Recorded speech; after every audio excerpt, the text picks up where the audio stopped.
Hey, I'm Matt Brownell. And I'm Van Owens. And I'm Tim Adams.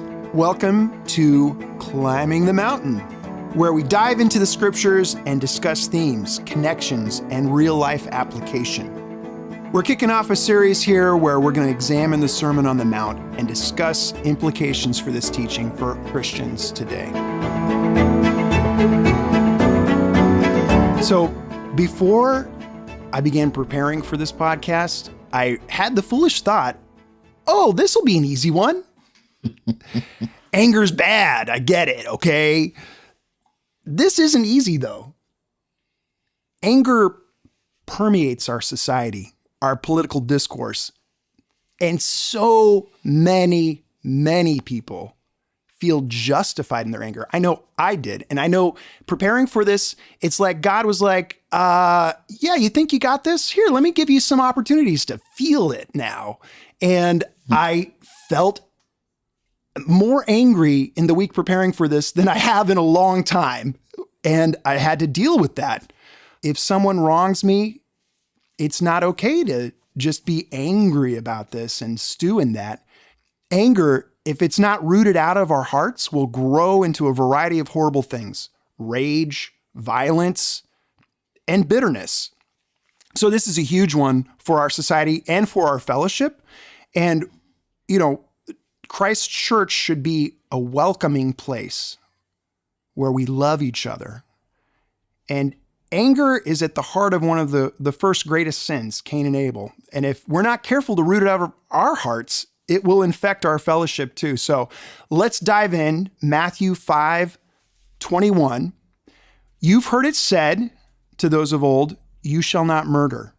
And whoever murders will be liable to judgment. But I say to you that everyone who is angry with his brother will be liable to judgment. Whoever insults his brother will be liable to the council. And whoever says, you fool, will be liable to the hell of fire. So if you're offering your gift at the altar and there remember that your brother has something against you, leave your gift there before the altar and go. First be reconciled to your brother and then come and offer your gift. Come to terms quickly with your accuser while you are going with him to court, lest your accuser hand you over to the judge and the judge to the guard and you be put in prison. Truly I say to you, you will never get out until you have paid the last penny. This section of scripture is the first of 6 units now that we're about to dive into that really expound on Jesus's meaning in the verse immediately preceding, Matthew 5:20. For I tell you, unless your righteousness exceeds that of the scribes and Pharisees, you will never enter the kingdom of heaven. There's a refrain in each of these units. You've heard it said, but I say, and then Jesus takes us to the heart behind the letter of the law, how our righteousness is to surpass that of the Pharisees. So first off, we've talked about how Jesus takes us to the heart of the law, and he's pretty dramatic here with the language he uses. Why do you think he uses such stark language here? Well, I think that the language is stark because the particular thing that he's talking about, anger, is so prevalent and so virulent. It's so dangerous and it's so abundant everywhere. And, I think you mentioned Cain and Abel, and I think it's remarkable that the sort of first story about a horizontal relationship. So you've got Adam and Eve, and the sins that happened there were vertical. They sinned against God. The first story that we really have about a horizontal relationship, a brother to a brother, it ends in murder. And it tells us how poisonous a thing anger is, how swiftly it takes root, and how bitterly it grows, and how bad the consequences are when it's happened. So I think it deserves the stark language that Jesus gives it here. Yeah, I mean, I think when I consider anger here, Jesus is making this direct connection with murder. But when he's talking about, he says, if anyone who says you fool will be in danger of the fire of hell, there's a feeling of contempt that you have for the other person. There's bitterness, I think, that you brought up, can grow. And so many of these sources of conflict are rooted in anger. And I think that's, we're supposed to be people of love, and it's really like oil and water. Like, these things don't mix. And so if we've got anger in our hearts, then we can't be people who are loving God and loving our neighbor. And so I think that when Jesus is saying that, anyone who says you fool will be in danger of the fire of hell, he's being really intense, but I don't think he's really doing anything except for stating the reality of the situation. If we're consumed by anger, then we can't be in God's presence. Wow, I love how you bring out love. The anger and love. Oftentimes I hear, that apathy is the opposite of love, because you just could care less at that point. But anger, you have some relationship, and this is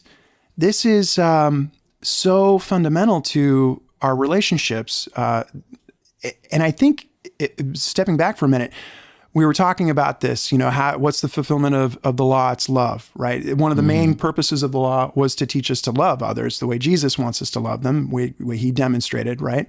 And I think that each of these sections speak to that, some failing and some breakdown in love, in a way that is profound. And I think that this piece here where we're looking at anger, it really is such a huge thing, because I think there are implications here for how we treat others that have a bearing on our very soul. He's talking about the hellfire, right? And it's in other translations they use the word raka, right? Which has you're right. It's like this disdain you have for someone, and it literally, I think, could mean empty head, or you could say airhead, maybe, like calling someone an airhead, which is sounds kind of funny. But if you really mean that, if you really have that thing in your heart towards someone else, that imperils your very soul. And I think what's key there is that it starts in your own heart. If you go back to the story of Cain and Abel, I won't try to read it because it's somewhat long, but they both present sacrifices to the Lord. Cain's sacrifice is unacceptable to the Lord. Abel's is acceptable. We don't get a whole lot of information about what was wrong with what Cain did. We don't have a lot of background for it. All we know is that Cain, it says that his face was downcast and he was angry. And it came from a disappointment that he had in himself. It had nothing to do. Abel hadn't done anything to Cain. Abel had just done something right that Cain didn't do right. And so the anger just was there. And the language that is used around that anger, even there in that sort of first passage about it, is it's intense. The God says to Cain, sin is crouching at your door. It desires to have you. He personifies the sin in a way that's monster-like. It's a monster that will destroy you, and implying it will destroy everything. Yeah. And that it didn't, I think a lot of times when we try to justify our anger, we say, well, he deserved it. They deserved it because of something they did to me, or they deserved it because of something that they represent, or they deserve it because of something that happened to me in my past that this is mirroring. And it doesn't start there though. It starts from within. That is such a deep point. And I love you bringing it back to Cain and Abel, and the we're going to get to this, I think, the altar, and the sacrifices that they made. And it's something that is in our hearts that we have to deal with. And God sees that. And the word of God convicts us. It judges us to our core.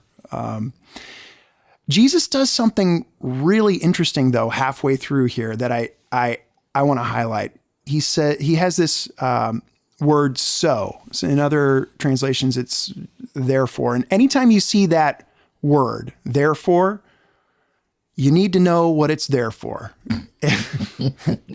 And, there's an argument being made here, right?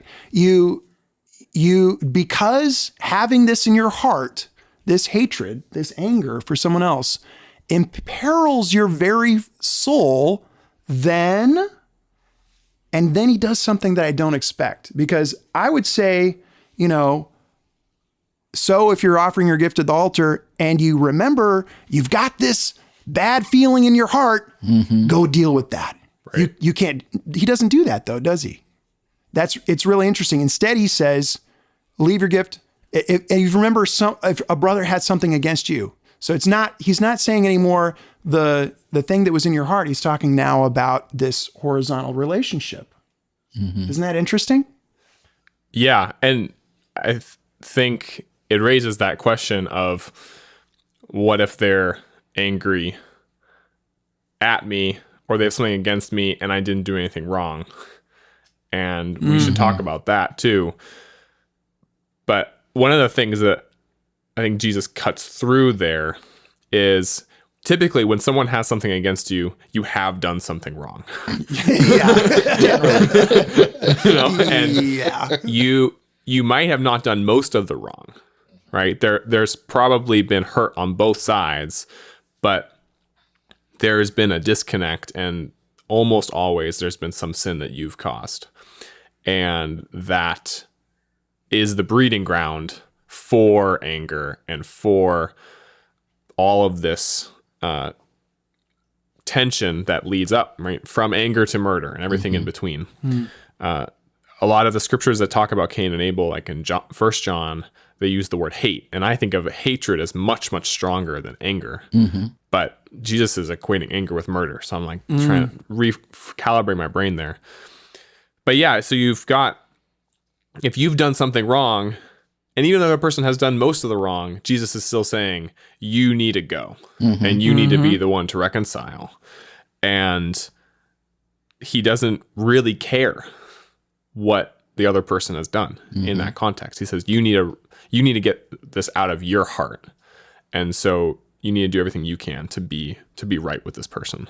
Yeah. I was in a meeting the other day at work, and something had gone awry in the schedule, and I had chaired the meeting the week before. And so people were caught off guard. They didn't know they were supposed to present at this new meeting. So I told the chair, I said, I'll fall on that one. My fault. I didn't announce it in the last meeting. So let everybody else off the hook. It's on me. And she said, well, no, it wasn't that clear. It shouldn't have been your fault. And she said, thank you for saying that. And I said, no problem. I say the words, it's my fault, have kept me married for 30 years. and I was kind of joking, but I was also kind of not joking, because I think you're right, Tim. I think that Jesus is saying he's not parsing who's more guilty, who's more at fault. And in fact, he might even be going so far as to say, you may have done nothing wrong. You might be completely innocent. But if you remember that your brother has something against you, without parsing fault or guilt or who's more responsible or who's more, then you need to go and fix that before offering your sacrifice. And he says a lot of things like that in the course of this sermon, that you need to get under it. You need to be willing to get under it, because that anger in that brother's heart is so dangerous to him, to you, to his family, to the fellowship. You have to get under that. You have to fix that. It is more important than your worship. It is more important than your act of sacrifice to deal with that. And it does, kind of thinking about Cain and Abel again, it is being your brother's keeper, because you don't want them to have something they're dealing with. And I think, so all of us are married here. And I think your example about being married and saying it's my fault has kept you together for 30 years. I can hear that and think, yeah, and my problem is, and I can look back now and think there have been so many times where I've just kind of, because I can be more reserved and my wife is a little bit more out there, I could just be in situations where she just tells all the stuff that she's actually thinking and feeling, and she will kind of be looked at as like, oh, gee, what's wrong with you? But inside, in my heart, I've let that happen. I look like the good guy on the outside, but on the inside, I'm dirty. I am, and God sees that. And so there's this image here of someone going to do their religious duty, right? They're going to an altar, right? To sacrifice something. And I want to spend just a little bit of time here looking at the altar and to see how that informs our discussion and what that might mean to us today. Because it seems like there are things that God prioritizes in aspects of our relationship with him. And so let's spend a minute talking about this. What do you guys think? Well, I'd like to take it back to the first century, to early Christian writing called the Didache, or Didache, depending on who's talking. And it's basically a primer on what the church did in the first century.